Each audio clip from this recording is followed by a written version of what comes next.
That's not it. Rotating. Well, because if you're increasing. But look, the staff doesn't like start. Okay, if we're ready, everybody, we are going to call the meeting to order. It is 12:31 p.m. on May 28th. And with that, Ann, do we have all of our board members present? I have a quorum of 9. We are missing. Okay, so we're missing Oziotis. Great. Okay, with that citizen input, we do have some written input in the packet. Is there anybody signed up to speak? There's no one signed up to speak. No one signed up. All right. Moving along then. Before we jump into the board reports, I am just going to ask for a quick motion. Both action items A and D are not quite final as of yet. And so I would look for a motion just to remove those from today's agenda. And will likely appear on our next board meeting's agenda. So moved. Second? Second. Motion and a second. Any discussion? Hearing none. All in favor, modifying the agenda, please say aye. Aye. Opposed? Abstaining? Okay, that motion carries. Just really briefly for chair report, I talking to Danny earlier, we expect to have a pretty full meeting, discussion, especially an executive session. So I'll be quick. Just want to point out that for our committees, while we did take a vote to appoint, the members of our committees, we've not formally selected the chairs of those committees. And since the under our bylaws, that duty falls to the chair of the board to make those appointments, I have put Commissioner Waldriff as chair of the policy committee and hoping to keep Commissioner Brooks as chair of the finance budget committee. There's no opposition to that. So appreciate that. Thank you. And then we are going to have a vote here later on to formally appoint members of a facilities committee. I still only have 2 volunteers for that committee. And so if there is at least one more, maybe, a couple more, that would be great. I'll volunteer. Maureen, appreciate that. So we've got 3. And if there's anybody else, you can think about it for a few minutes.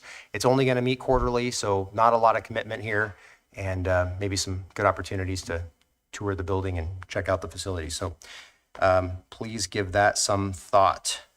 With that, I don't believe we've had any sort of meeting of the Policy and Education Committee. And Commissioner Brooks, do you have any sort of report regarding the Budget Committee? I was not able to be in attendance. I'm not sure if somebody else who is in attendance has a quick report.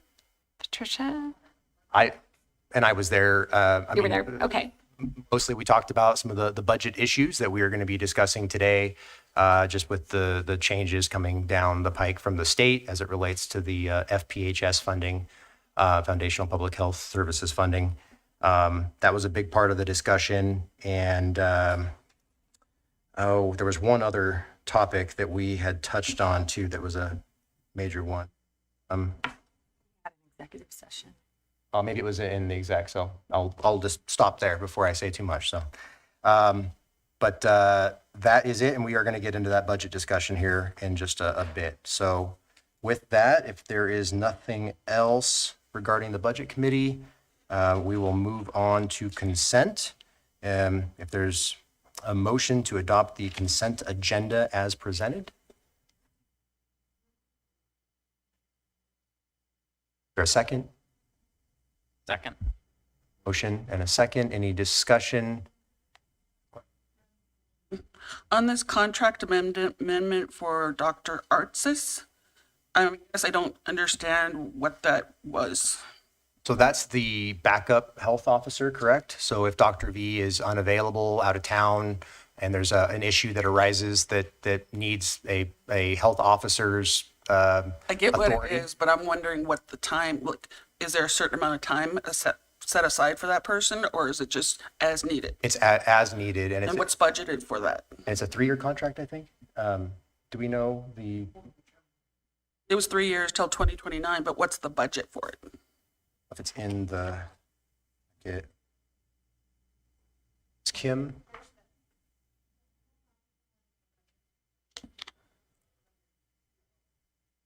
But essentially, it would be almost like a daily rate of. $1,125. I want to know how much though is budgeted for the year.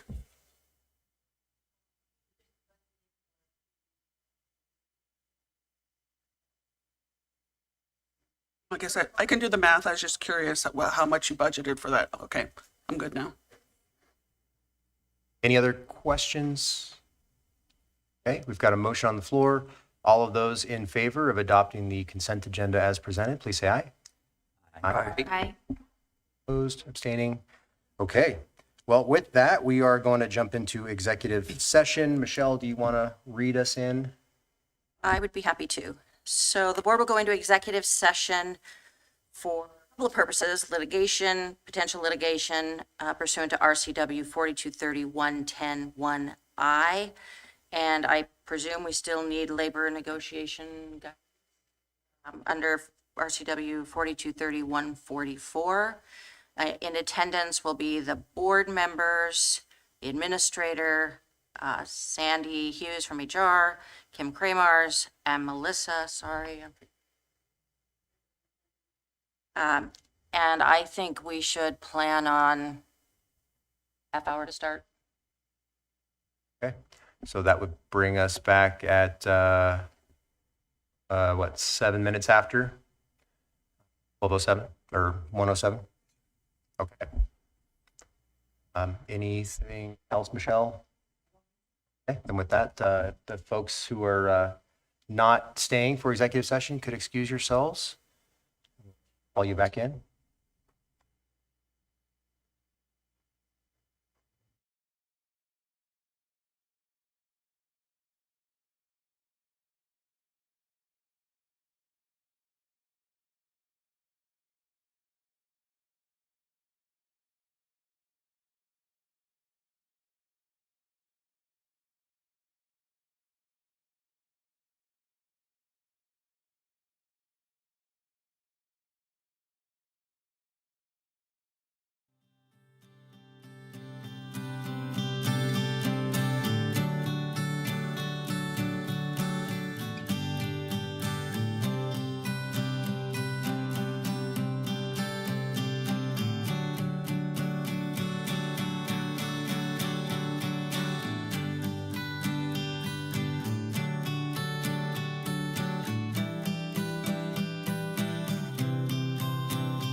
Okay, well, welcome back to our regular session here.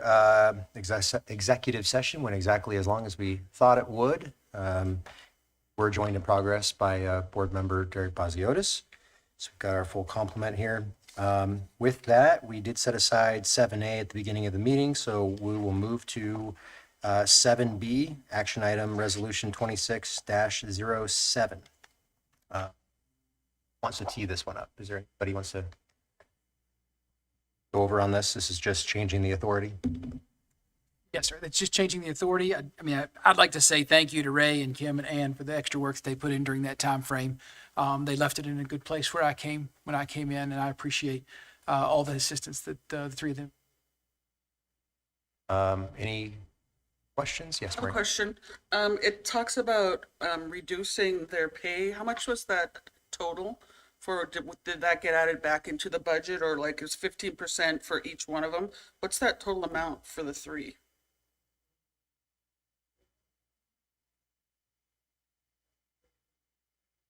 What was do you remember the percentage? Wasn't it? 15%, but what does that mean? September. It was budgeted for how long though? For the whole year? For Your original resolution didn't have an end to it. That's what this resolution is. So you didn't plan to have an end to it. In perpetuity until we. So it was not in the budget for 26, but we did have savings because of the vacancy. But each of the programs absorbed that cost. Effectively, it was an add to pay sort of situation, right? Okay, if there's not other questions, would look for a motion to adopt 7B, Resolution 26-07. So moved. Second. Got a motion and a second. Any further discussion? Seeing none. All in favor of approving the motion, please say aye. Aye. Any opposed? Abstaining? Okay, that is adopted. Now we will move on to 7C, Resolution 26-08, addressing some budget amendments. Danny, do you want to lead the discussion on this then? Yes, sir. Everybody cuts that we were going to receive. We didn't know until just weeks ago how much it was going to be. We found out that our amount was $807,000. A portion of that the state prescribed for us and told us this is going to be cut in your budget. They gave us discretion on $358,000 of it. We were required to come up with and report as of yesterday what changes we were going to make in our program plan. We told them that you didn't have a board meeting until today. The state has given us until tomorrow to report to them that we would. I came to the chair and vice chair and gave them our initial thoughts on it. They asked me and the team to come back and put together options. We came back with 4 options that we presented to the executive committee or the budget committee and talked about in the executive committee so that they could say this, that, or the other. All 4 options were kind of brought out. Commissioner Waldrop called me Friday afternoon and said that she had a couple other things, so she has helped put together that 5th option that's there. You are not required to pick option 1, 2, 3, 4, 5. The requirement is to cut $358,000 from the FPHS budget. I will tell you that when we put the options together, the primary thing that I wanted to see is that we did not lay off any employees.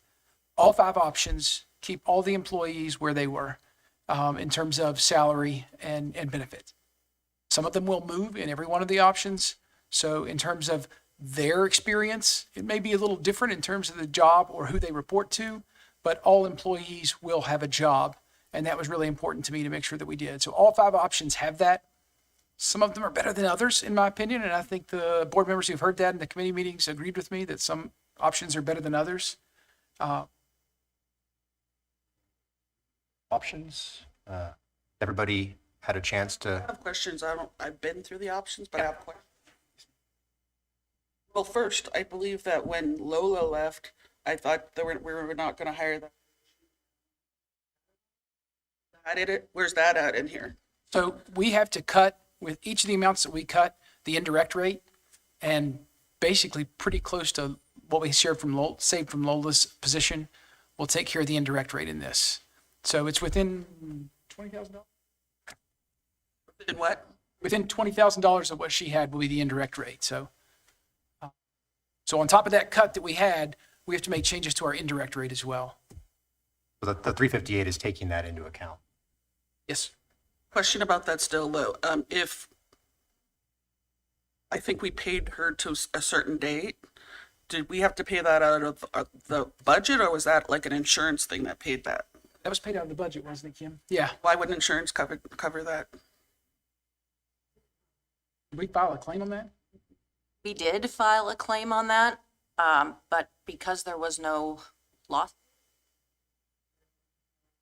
contribution by Honduras, Even if there's a settlement? asked, they said no. And I've had another question. Please. It's not about the Lola's position. It's about, I wasn't here last time. I apologize for that, but I understand. I was looking at the financials and I'm trying to understand everything. And look, I think you've already made some changes on the additional hours for,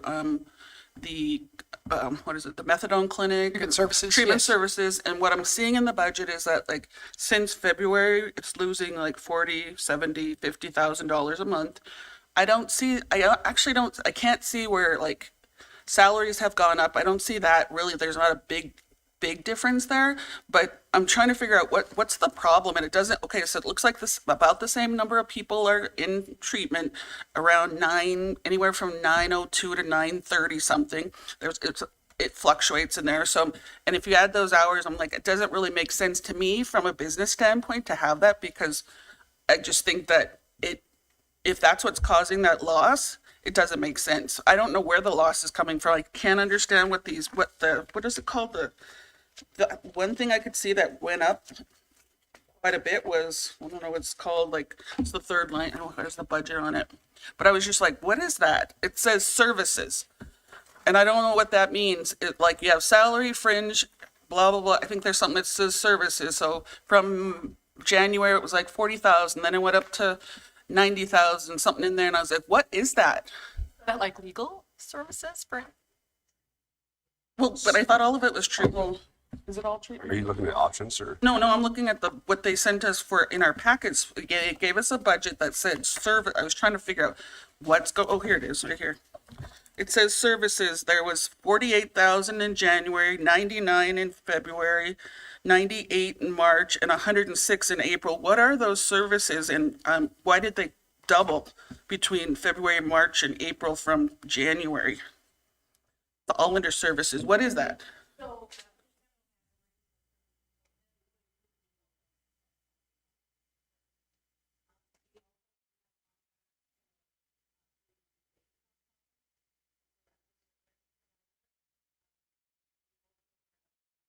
Like, oh gosh, like utilities for the facility, that falls under services. And the reason it would fluctuate, I know with the UA services, they were not under a contract, and so we couldn't remit payment until the month of February. So that's why it looks like it doubled. And then we've had some additional expenses within the services, but I would have to go back through, and that includes travel and any training. And so I'm happy to give you more details related to it.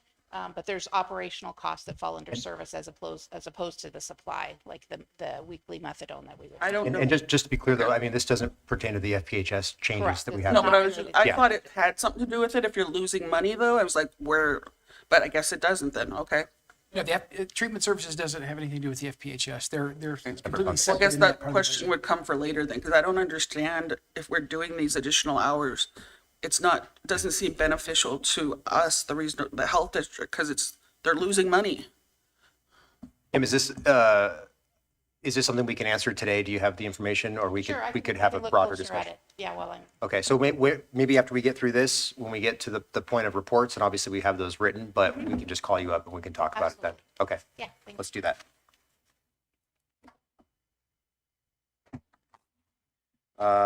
Okay, other thoughts, questions? Obviously, we've got to work through this, so, Question. just so I'm following kind of the framework here. So 358,000 was identified as the number that we need to cut. Yes, sir.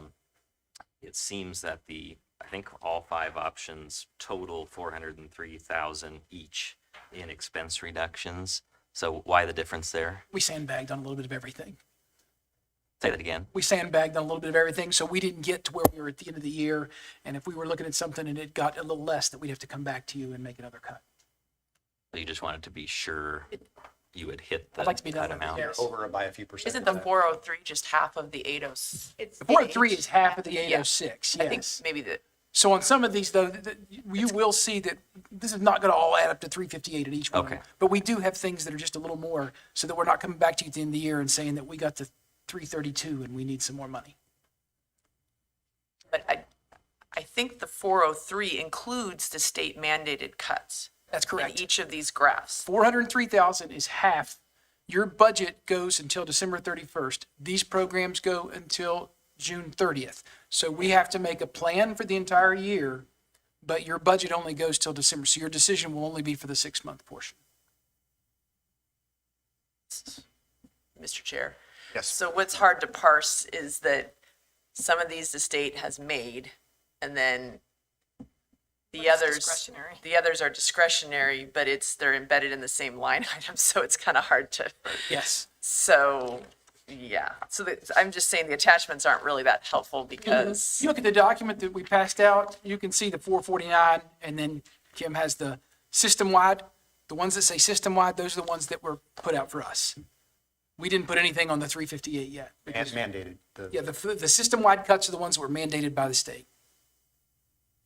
And so could we just really quickly, so of those, you've got 131 from life course, 62 emergency preparedness, 173 Hep C, and 83 child death review. Just so folks who are watching understand, what are the impacts of those reductions as far as your? Those are going to have impacts in terms of, the life course program is big enough. I think it's going to make it a little more difficult.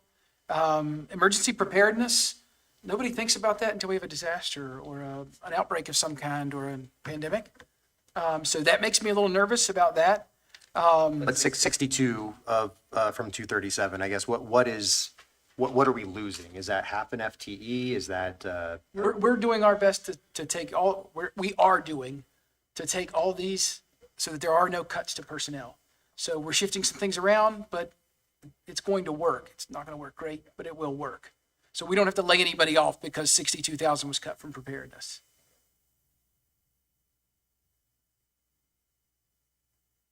Of these options, here, tell which ones are reductions have to do with the discretionary? Is it, should I assume that everything that is not in option 1 that finds itself on option 2 is part of our discretionary? So all of these are cutting the 358. That's what all of them are doing. So they're just different ways to do it. None of this that's already taken out of here. That's correct. So the options have, thank you. The options have just things that cut in the 358. the state cuts are reflected on this? Yeah. Not in these options. And we don't have a choice over those. We're doing that. We don't have any, there's nothing we can do in that case. Okay, that helps me kind of understand what we're seeing. What's the 5th option? That's not in the white paper, right? So Commissioner Waldron, do you want to? if we want to start talking about the options, there's no good option. Option 1 was moving folks out of our health equity department into other departments. I have a real hard time with that because I do think we have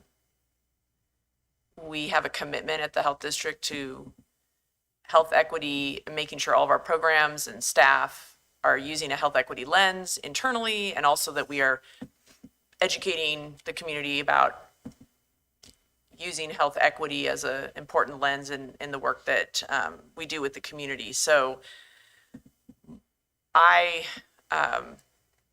thought, well, we used to have at least one FTE that was a health equity coordinator for many, many years at the health district before the department expanded. And so the option 5, I called and said, well, what if we were to have retain that health equity coordinator that would be the lead across the departments on making sure we achieve our mission in that area. And so that option 5 would retain, it would have that an individual in that position. It doesn't exist anymore, I guess, but it used to exist in, and then it would find cuts and it would still get to the same dollar amount. So that was just something I was brainstorming because I would like to have more options. None of them are great. And option 2, cut some communications funding.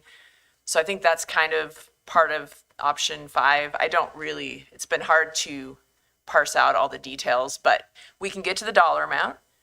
And this would be an option to retain a health equity coordinator at the health district as an option. So I guess Commissioner Brooks. Yeah, and just to clarify, when we had that position in the past, when it was one individual, they were grant funded. They were not funded either through the state funds or through the county funds. That it was a separate grant that we had the funding for.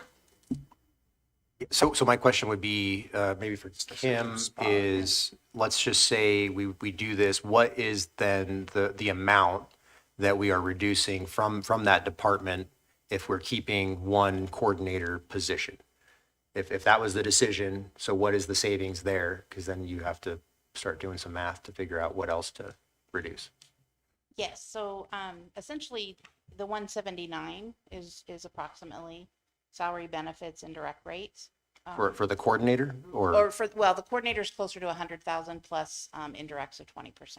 Okay, So 120. so we'd be saving 60, 80,000? Yes, yes. And then if we're able to shift some community workers out of the health equity program and move them to grant funded, then we would also have that savings. And what is that? How much is that? And that was a 1.6 FTE, so that was also another 140,000, I think, combined. So if we did this, we'd be saving 200? Is that about correct? Mm-hmm. Yeah, and then we're looking at doing a reduction of communications, FPHS funding to Right. backfill. Okay, yes. What did the community health workers do? I thought they were already on the way out, or not? So we have 3 intermittents community health workers that are, 2 of them are working on a grant that ends September. It's a federal indirect grant. So that one does end in September. We're committed to continuing that grant through that time period. We also have an external contract for services as well, and that would continue. The others, if we're able to shift them to grant dollars in community health, then they will continue their work. And then there was a 0.6 that we'd hopefully have another opportunity for a comparable vacancy for application, and potentially to move into a 1.0 position from a 0.6. So if we were to reduce communications, my understanding is we're not actually, or at least the proposal as it stands is not to technically reduce communications, but really just to change how we're paying for the communication. So Correct, there'd yeah. be more indirects from other departments. So do we know, is that an across the board, like a flat amount? Is it going to vary by department? Do we have a sense of the impacts to those departments? Well, And what we're divisions. looking at is taking the director role of communications and putting that in our indirect cost rate. And then, because that benefits really the whole agency. And so it depends on the program, but it should be a nominal increase to the indirect rate. We have had a lot of savings from the vacancy of the deputy administrative officer that you mentioned. That helps us on the indirect cost pool. It doesn't help on the FPHS reduction or program reduction, but 20% of everything that's reduced, we also have to reduce in indirects. So we feel like we can manage that and still increase by moving that position in the indirect rate. And communications is currently just general fund? It's general fund, less the 200,000 from Okay. FPHS. Right. Okay. Other thoughts, questions? There's other portions of the proposals as well. One relates to potential fee increases, another potentially to opiate-related data collection, correct? And another one relates to a position under Dr. V's division. So if there's questions on those.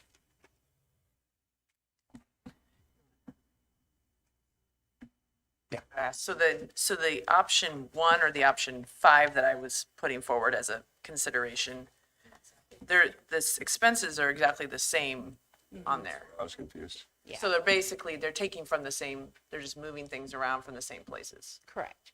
So we need to reduce by 179 to do half of the 358. And essentially, there are two different scenarios on how we do that, but the same reduction is there. Okay. Yeah. I would just say that I agree with maintaining some amount of health equity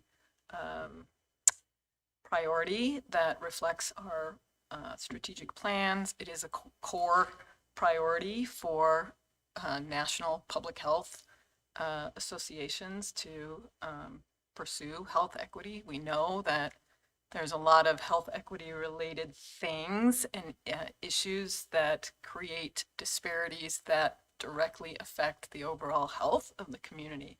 So I would be a little worried about diluting that into health promotion or other programs.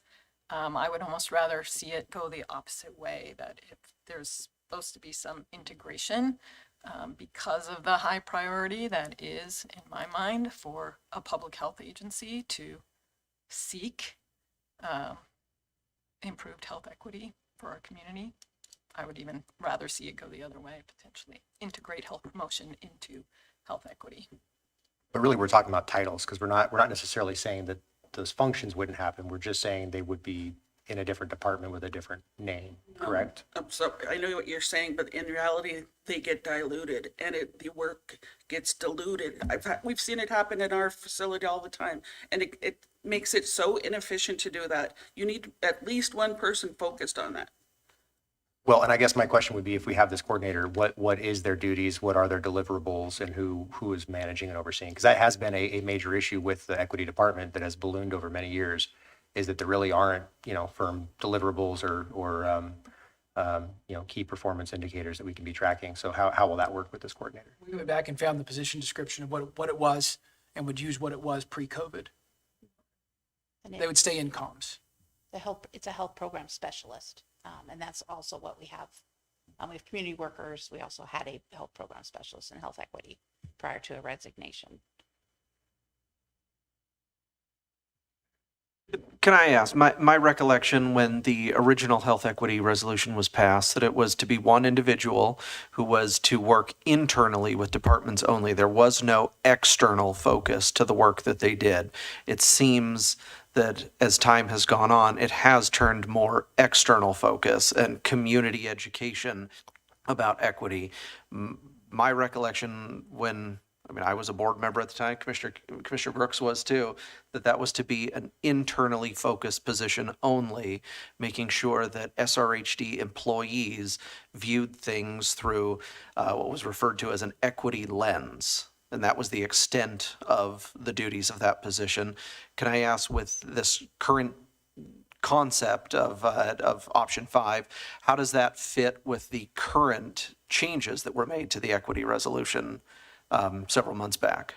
Can I chime in on that? Sure. So I think with what we're trying to meet, it's actually the reverse. I think what we're supposed to be preventing is the directions internally, and that we should be continuing the external health equity to the community and communicating that. I was fine with the number 1, but I'm more happy with Amber's suggestion to keep a lead person that coordinates all of that. I agree that it does get diluted. It just doesn't have the same direction. So I don't know. I think the ideas so far sound pretty good. So I just want to say that I'm okay with the with the number 5. To Commissioner Kearns' question, I mean, do we have any thoughts or responses to just that? Because if we're going back to that original, then that is a bit different than that, how it has transformed over many years. It's the difference between diversity, equity, inclusion, and health equity. So those are the things that are being split by the federal government in these directives to us. And so we want to maintain the health equity part, which we are able to do while observing the requirements to not be doing the DEI part. So I guess my question is, what you're saying that if we were to narrow it down to one individual over health equity, they would be focused on going out into the community and educating the public about health equity? They would be directing the organization with regards to how that is carried out. So our overall messaging, rather than doing it with regards to the staff that are at the organization. So the body of people that they're influencing changes from it being the whole staff of SRHD to the overall health equity position that we have, which is still important and should be maintained. And the government isn't telling us not to do that. That's my understanding. I think Rosette is giving me the nod that I think I have an accurate understanding of it. And I've read a bunch of the stuff about it. So I think I may not be explaining it as well to you, but that is what it came down to.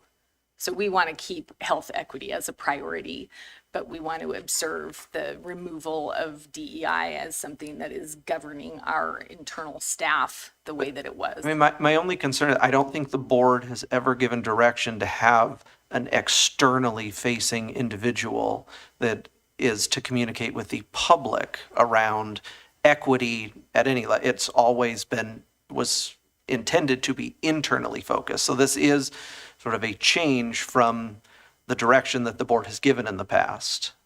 So that's my only concern. And I don't know if this is new direction we would have to give, if this sounds like this is almost a new position would need to be created. It is a new position, yeah.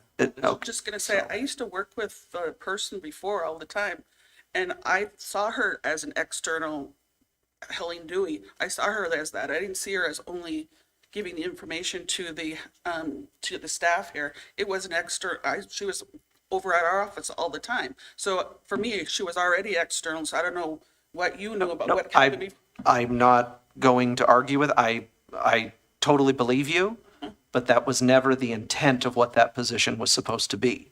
I completely agree. I am sure you experienced that, but that is not what the position was ever created to do. Well, I know Helene and at least at one time. And so if it was in a different position here, correct me if I'm wrong, but she was doing things like walking school bus and things like that. And I just don't entirely understand maybe the overlay with what we're discussing here. But Several positions. did she? Okay. And so, but to me, like things like language access, right? Things where we're making sure that everybody has access to what the health district does. That to me is very important and what I would be very supportive of doing. And I just don't understand maybe, because what I have experienced, we've had presentations at the city and elsewhere from the health equity folks in the past. And that was not really the emphasis. It was more on a very broad array of topics, some of which I don't consider to be per se public health, but many of which the board has never taken a position on regardless. And so I just would like to understand maybe exactly what they'd be doing and how they'd be managed to be doing those things. I don't necessarily have an inherent issue with this. I just want to make sure I fully understand what the job would be.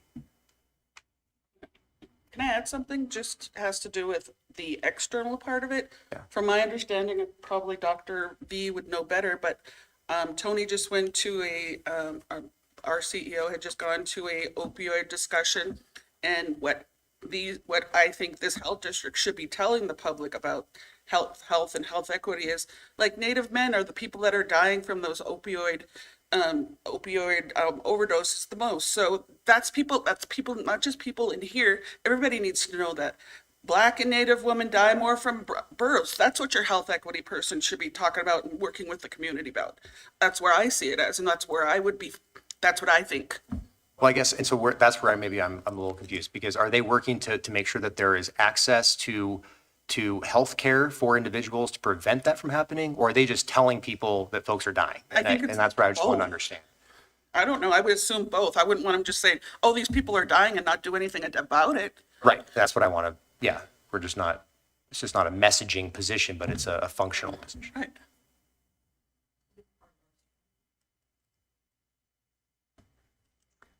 Mr. Chair. Yeah, please. Just a couple comments. This is not an ideal conversation that they're having right now. It's under a lot of time pressure, obviously, and so it's disappointing to me that we got such short notice from the state in terms of what the issue to be solved was. So ideally, I would have liked to have more opportunity to explore options and go through the budget. So I think we all recognize that's less than ideal. I did just want to thank Danny and the team for giving us options. At least we've got choices to kind of look at and kick the tires on. So I appreciate having that menu, so to speak. Just a few brief comments on I wasn't here when past resolutions were made, but I was aware that option one was kind of folding the equity department into other areas. And so I just did a little bit of background research, and I'm just looking at the most recent resolution of the board on the topic. And it says Spokane Regional Health District will encourage and foster community partnerships to advance equal access to health resources through health education, health communications, and other public information regarding disparities in access to health resources. So I think it's a discussion the board could have about what that position should be doing. But I understood it also to include an external facing component, at least looking back at that resolution. And to your comment, Mr. Chair, there's a report that the equity department has created, kind of documenting their efforts, and I got a chance to skim that, and it mentioned that they were working on a draft language assistance plan, both to help staff and the public communicate effectively with different populations. So that seems to be good work to me. And so, some of the other options that were presented seem to involve raising fees on different, segments of the community, or potentially negatively impacting some of the work the health district does related to opioids and overdose prevention. That doesn't seem like a good idea. So none of these seem like good ideas, but I appreciate the suggestion from Commissioner Waldriff to try to find a way to maintain at least a person who's responsible for that body of work, because to your comment, Dr. May, it is a core public health service. And I think if we are able to maintain at least that individual, that work will have responsibility somewhere.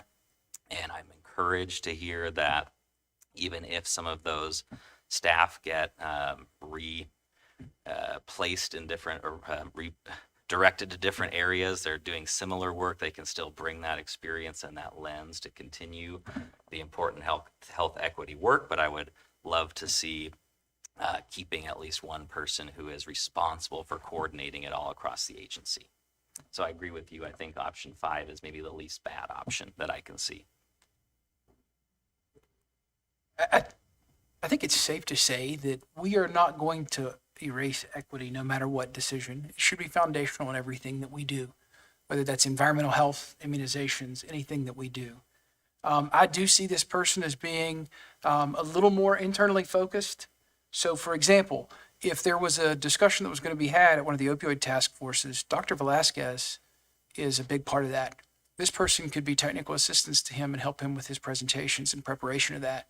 So I don't preclude any staff members from, you're not ever going to present to the community, because sometimes a Rotary Club may ask for a presentation, or another group may say, hey, could you come over and work with us on that? And we will continue to be that partner. I don't think whatever decision we make will take that away from what we do. I certainly have been a proponent of making that the heart of what we do. I don't think you need to have a whole department to say that. I do think if we had one person that was doing that, they would do a lot more technical assistance, work a lot with environmental health, for instance. We don't think about environmental health when it comes to health equity, but are we doing that? Work with our other teams to say, what are we doing right? What are we doing wrong? And how do we fix that? I could see them working with hospitals on access to care. I could see them working with us to try and find other solutions to access to care, like transportation. So, Commissioner, I don't think it would preclude them from going out in the public, but I think they'd be a little more internal. I think we have a lot of people who do go out in the public. If you read this morning's paper, one of our environmental health specialists wrote an op-ed. We do a lot in the public, and I think that person would be technical assistance to them and help do a lot of research on these issues to make sure that what we're doing addresses those needs. And this is obviously not a issue for the board to decide. It's in your purview, but is communications the best place for that person to be housed? I mean, if there's a lot of technical assistance and health related stuff, would it make more sense to be under the health officer or, the environmental health or something like that? I mean, I don't know how much it matters in terms of like, this person should work with every unit within the health district. So it's not like, we've got to put it under this because they work with these people. I like the idea of comms specifically because comms already works with every part of the agency. So it'll be a commonality. It'll also feel common. It'll be a little bit of a change to the staff. This is something we can help them with, that they'll be familiar with what happens in comms, and Kelly was okay with that as a change. So. Commissioner Brooks. So if we do option 5, that's keeping that person at 100. I'm just trying to figure out what then are we cutting? Because that's keeping 150,000, 40,000. So the position that's currently there is a supervisory position. It would be downgraded to a non-supervisory position. They wouldn't have any staff to supervise, so there wouldn't be no need for them to supervise. So they'll downgrade that a little bit in terms of the cost there. 59,000 from 179 to 120 was what you said earlier. Is that right, Kim? Yeah. So we make this change, we still have to find, is it 150, 160,000 additional reduction? This, if we're still able to shift the community workers to Yeah. community Community health, workers would make up the difference on then that. that takes care of it because it'll be grant funded for the costs. So we're going to reduce Those community more workers, in the administration health equity program, but it will go from FPHS or local dollars and FPHS dollars to grant dollars. those community workers would be in a much more stable program. Yeah. We're still not sure next year that state may come back and go, we're broke further.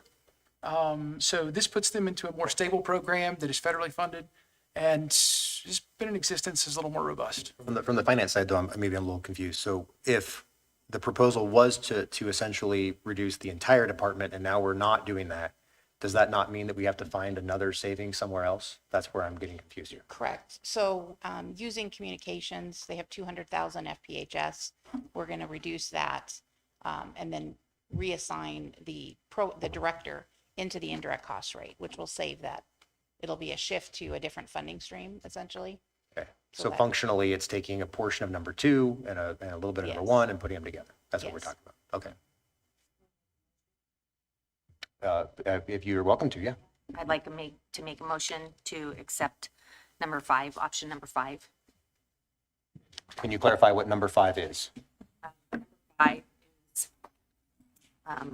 the reduction from, it's to reduce the 179 by adding a coordinator at 120, which is a savings of 59. So I'm not sure how Ann wants to word that. And the communication piece, are you Exactly, including yes. that? And then the second half of that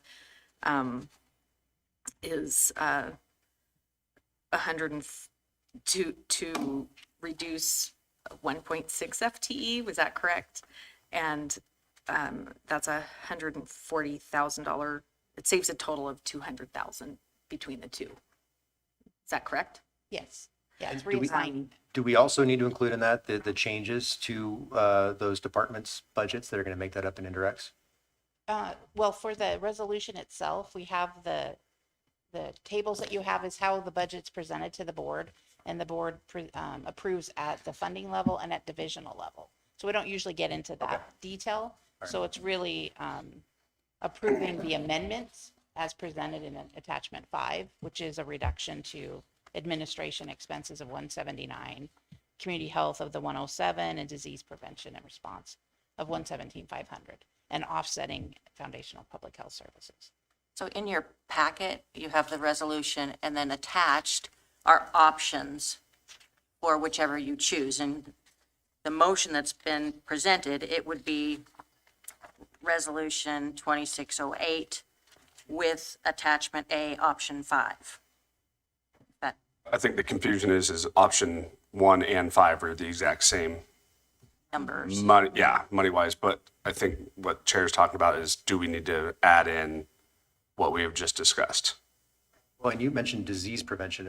Are we also reducing that as well? Yes, in the table we are, because of the 449,000 that was decided at the state level. That's already been decided. So, oh, that's part of the mandate. But that also needs to be part of All the right. amendment to Okay. reduce our expenses. So Brandon, not Ann, even- does that, do you have a motion there that makes sense from what, No, I think we need to restate that. okay. Question, Yeah, go ahead. maybe a question for legal, if I could, please. Mr. Chair. So would it work for a motion to move to approve draft resolution 26-08 with attachment 5? Would that be capturing the intent? And you could probably add, if you want, with maintenance or maintaining a health program specialist 3 with an equity focus as part of that. Yeah, because that So that it's part has to captured. be added because the 2 are the same, 1 and 5 are the same, yes, so. Do you need me to state that again, Ann? If I understand correct, the motion would be to approve resolution 26-09 with attachment 5, attachment A, option 5, with maintaining a health program specialist 3 with a health equity focus. 2608, I'm sorry. And then do we need to add the part about communications, or we don't need to put that in there? It's not necessary for the resolution, but we know the intent and how we can do that. I mean, it's, Second? Got our motion and a second on the floor. Is there just, Commissioner Brooks? Yeah, I just want to make sure everyone's clear. This is just to get us through the end of this year. This does not look at what our budget is going to be for next year, because we may have to make further cuts next year. So I just want to be clear that this is just a resolution to take us to amend our current budget for fiscal year 26. And as we look to put together our budget for fiscal year 27, it again may look very differently as the county's funding is changing, the state's funding is changing. And so I just want to be clear that this is only for looking at it through the end of 26. I just am still bothered by the, what did you call it? The health health specialist? program 3? specialist. I still feel like it should say health equity coordinator, whatever, without the focus on it. It's bugging me because it feels like it's being diluted already in words, and it's frustrating me to hear it like that. So as part of the merit system, we're required to have position description forms, and that classification is used throughout the agency. So, There's like HR titles, like this is the position, and then we can have working titles as well. So that's a classification currently that's been negotiated with the unions we have HPS 1, 2, 3 series. When the position was originally created, what was the title then? It It was specialist. an HPS 2. was the same title? Okay. Maureen, would you prefer as health equity coordinator as that secondary title? Because I could amend my motion to add that As working title? language, yes. The job title doesn't need to be part of that. We assign those. So that's the classification. This is for the human resources part, is what the health program specialist is for. And I would just add, this is typically a union position, so if we do change the title from like HPS series and they have a unique title, they don't have the bumping rights to bump if they were to have a RIF for any reason. So if you're an HPS series, you can bump into other HPS roles if you've held them or have more seniority. So by changing it to a unique title, it does take away that ability. So that is one thing we just use caution. Also can be reflected in the minutes that we had this discussion, that that was the purpose of that other title. Okay, so we'll leave it the way it was. Just a Okay. consideration. Motion and a second. Is there any further discussion on the proposal? Seeing none. Okay, we'll go to the vote. All of those in favor of approving the motion on the floor as it relates to Resolution 26-08, please say aye. Aye. Any opposed? Any abstaining? Carries. All right. We got through that a little faster than I thought, so that's great. Strong chairmanship. There you that's go. why. There you go. So, okay, we did set aside D at the beginning of the meeting. We'll come back to that at a future meeting. And so E, Facilities Committee. So at this point, we've got three members who have agreed to be a participant in that. Patricia, Maureen, myself. Is there any additional, again, this is going to be a quarterly, it's not a crazy commitment. Anybody else who would like to be a part of the Facility Committee? Derek? I'll volunteer. Great. Okay. Just have a question Shoot. about it. Just the organization as a committee of the board versus a committee within the organization itself. Does that So like make staff, sense? Yeah. staff participation? Yes. So what we envision with it, there are some things that are going to come up over the next few years. They don't need to be done now. There are some things we're going to ask you to do soon that have to do with this building. It's a 50-year-old building. As opposed to in 3 years, me coming and saying, I need $800,000 for a roof. We thought having a couple of the board members who would meet with a couple of staff members, including me and Travis, who's our engineer, to go over the building, understand what it is, just because it's such a large asset. Also, we wanted to take, because of the lease that we have with the 8th Avenue, we have some responsibilities over there. That way you all will have a better understanding of the responsibilities that we have over there. And when we come to ask you things, it's less of a surprise. We're going to put together with that group, and that group would be what would go through the first phase of it, a master facilities plan. So we can say, these are the things we're planning to do going forward. And I'm thinking like over the next 10, 20, maybe even 50 years, depending on what it is. And there's a lot here. If the air conditioner goes out, it's expensive in this building. So we want you all to be well informed about the age and the status of everything that's in the building. And you'll have access to a couple of us that are there. And having an engineer on staff really helps. And I think Travis is excited to be part of it because he can work with you all and explain everything in a greater detail than he could if he just came for 5 minutes in a board meeting. I also include, acquisition or leasing of other spaces too. So it'd be a part of the discussion of this group to analyze or consider those two. Okay. So if I can get a motion to approve those four individuals to be on the Facilities Committee. So moved. Is there a second? Motion and a second. Any discussion? Hearing none. All those in favor, please say aye. Aye. Any opposed, abstaining? Motion carries. And then in terms of a chair, is there anybody who would like to volunteer to be the chair? If I'd not, like to make a nomination. okay. I'd like to nominate Patricia Greenholz. Read my mind. Read my mind. All right. Is there anybody else who has any interest? If not, and Patricia, if you are willing, I would love to have you be the chair of the Facilities Committee. Great. Thank you so much. So that is taken care of. All right. Agency reports, they are written, but we did discuss earlier having Kim answer a few questions as it relates to the finances of treatment There's services. a couple things I want to go over as well. that came And up. our administrative officer as well. So why don't we start with you, Danny, and then we'll go to Kim. Quickly, you have my report in there, so you can look at that. I will answer any questions about it. All of you should have received some kind of communication from my office to try and schedule a meeting. I realize you're all very busy. I want to get to know all of you on an individual basis. I've gotten to some of you already, and some of you have been a little harder to get a hold of, but we will work to find a time that's available for you. In your packet, something fun. We're having a staff barbecue here, and we're inviting all of you to attend.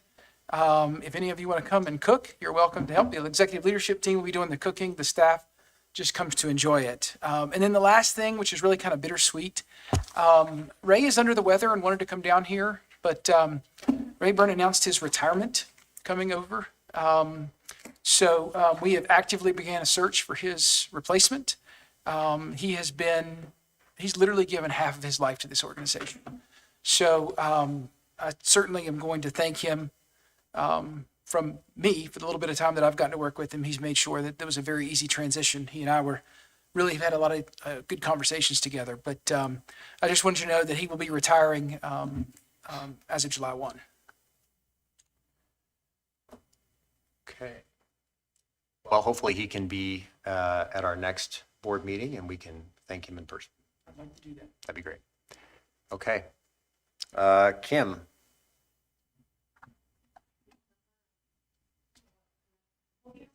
Yes, please.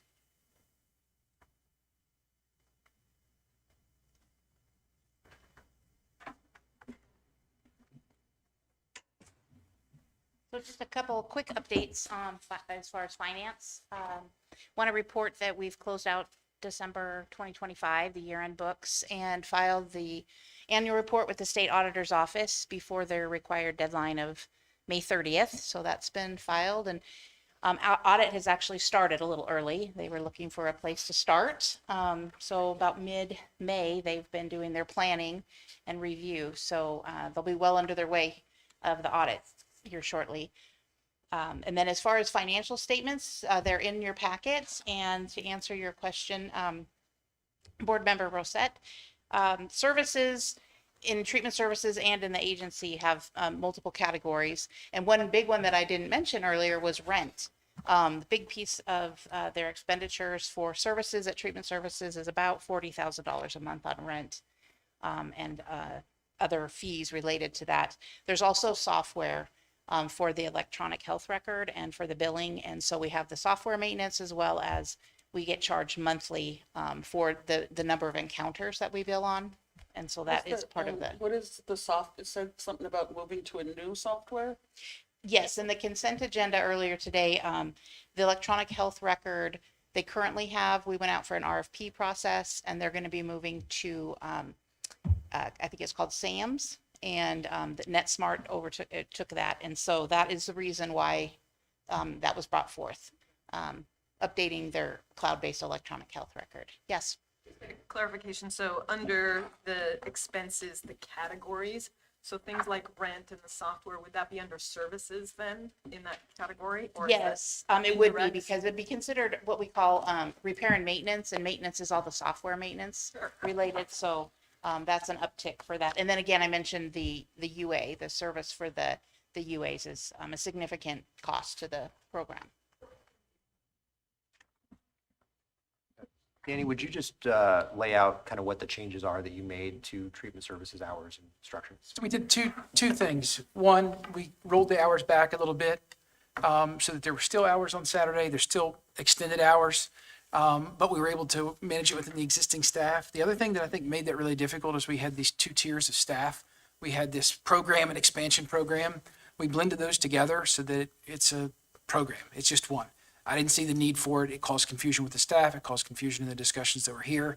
So those changes, and then we made sure we rolled back to what we could do within existing staff. I found that fiscally prudent. It still has the expansion hours, but we did not fill some of the positions that were there. I had a great fear that we were going to fill those positions. We were going to come 6 months later and say, this is a bust. And I'd have to ask people to come to work for me and then tell them they're fired, not because they did anything, but because we just didn't plan real well. I think we can grow organically, but that's going to be a little bit. I think you made an excellent point. Our numbers, there's a lot more competition in that. There's a lot more people doing that type of work. So we're going to try to do a slow growth for any growth that we have. And if we get to a point where we're busted at the seams and need to hire some more people, I think that's a good problem to have. And I think it's better than the opposite. If you can't tell, I'm very, very sensitive to laying employees off. I ask the employees to do a lot for me, and part of my job is to make sure they have a job. And I think this is much more prudent. This is much better for them. The unions were very happy with it. We included them. They liked the fact that they got off a little earlier and that we didn't lay any of their members off. Question on the numbers, it's been steadily around 900 a month. What is the capacity for your program? What would, if you grew, how how big could it be right now? I think if we got over 1,000, we'd have to start talking about another person. Right now, I don't know that entirely for sure. That's just my purview from just looking at the numbers that we have and the workflows that we have. Right now, we're hovering in the 930 range, 920 to 930, and that's where it's been pretty much since I've been here. It had a dip and came back, but for the most part, it stayed between 920 and 930. So I think if we did get past 1,000, we'd talk about hiring more people. And until that comes, there are people with capacity that are over there. I don't see that there's reason to hire anyone over there right now. Yeah, last year they had, I think the highest was 982. So, and it's kind of slowly hovered in the 930s. I think the days of 1,200 are over for us. I think there's just too many people that are doing that work. And we're still the biggest, but there's other people that are out there doing it. And we've also we're starting more of a business plan with that. We are examining who's out there, what they're doing, how many patients they have, what hours they're operating. We did know from the months that we had the extended hours, the last 2 hours of the day were the worst. We had more people sitting on their hands that period. I mean, in some cases, we'd have like one person come in the final hour while we had everybody staying there. So I'd say by the end of the year, we'll know a lot more about who does what hours they are available, and then try to figure out how we can work with them in cases that are necessary. Anything else for Danny or Kim? I'd like to say one other thing, like in the budget process, I know I was very proud that we got through that as quick as we did because it was very complicated. I would like to say thank you to some of the staff, that Kim and Ray and Melissa and Sandy, who are hiding back here. On top of that, Ann and Madison and Sarah. These people stayed way late into the evening. I didn't even have to ask them to, they did. And the day before your executive committee meeting, we were all here at 6 something, working to make sure that we finalized those options that were for you. So I think it says something to the testament of the employees that were there. Staying till 7, 8 o'clock at night and then coming back in at 6 o'clock was a bit of a challenge. And putting that together as quickly as we did, I was really proud of them, and I thank them for, they get a paycheck to come to work until 4:30. When they stay till 8 o'clock, it's appreciated, and I want them to know that.